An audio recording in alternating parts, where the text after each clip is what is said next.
Two roads diverged in a yellow wood, and sorry I could not travel both. First came to this country, I was 6.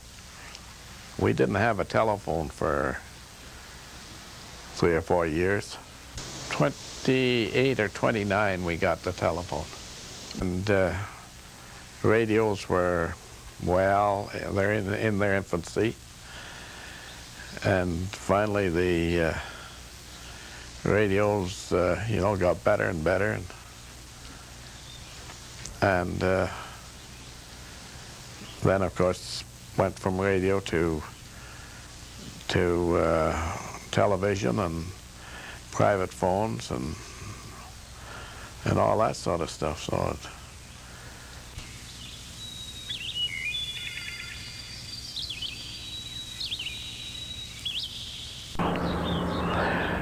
well, yes, I should not be here. When I was born, I was born with a bad heart. Doctor gave me a year.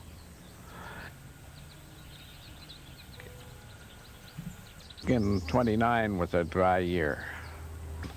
And we lived off the land, so to speak. Everybody had pigs and chickens and cattle they could eat and whatever else.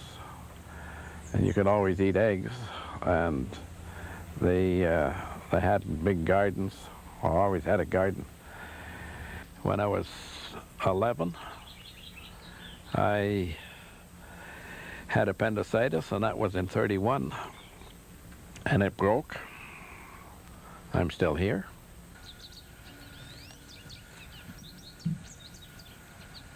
I heard this like somebody galloping with a horse, so I stopped and cussed somebody out for coming with a horse. And over the hill came a doe and a fawn.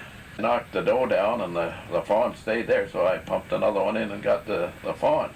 Depressing times when I lost girlfriends or some other adversities and friends. I won't go into any detail. So how long were you in the Army? 6 months and 10 days or something. It's a Petawawa, Northern Ontario. It's was the engineering camp. See, we're doing bridging work here. That's how come I got these pictures, because I was excused parades because I was categoried. But they said they kept me going to classes. Categoried. I'd had a hernia done before I went in and I came back. 87, I just about got clobbered with a car, and I'm still here. No, my dad was an Anglican minister, and at Sunday school one time, I think I would be, 8 to 12. I know most likely about 8. And he was teaching Sunday school. And one of the things that stands out in my mind is that made me think there was a God, and always have done ever since, was he said that we were lived close to a little station on the railroad by the name of Aberfeldy, and he says, if you can believe that 2 trains colliding at Aberfeldy and the flying pieces came down and formed a car that you could drive away in, then you can believe in miracles. He said, so if you can't believe that, you've got to believe in a supreme being or a plan. I kind of rebelled, I guess is the best way to put it. And then it got to a point where when I came up here, well, even before I came up here, I started, and I can't say when that was, but I started to want to go back to church. And yet, I didn't.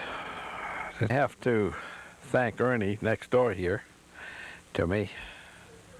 He asked me to come to church with him.